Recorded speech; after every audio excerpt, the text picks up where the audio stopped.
বাংলাদেশের সরকার ভারত ও রাশিয়ার ওপর আর্থিক তছরূপের অভিযোগ করল রূপনারায়ণপুর পারমাণবিক পাওয়ার প্ল্যান্টের নির্মাণ নিয়ে।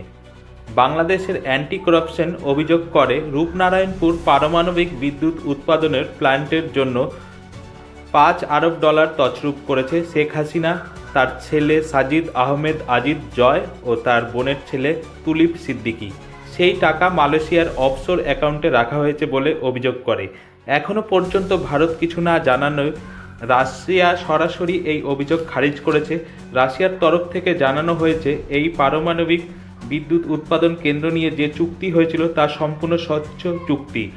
এ ধরনের অভিযোগ করলে তার ফল ভুগতে হবে বাংলাদেশ সরকারকে। ভারতের ন্যাশনাল পাওয়ার অফ কর্পোরেশন ও রাশিয়ার রোসেটের কোম্পানি 2010 সালে এই প্রকল্পের কাজ শুরু করে।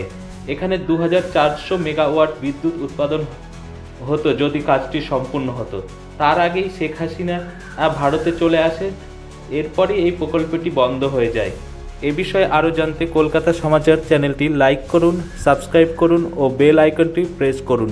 ধন্যবাদ।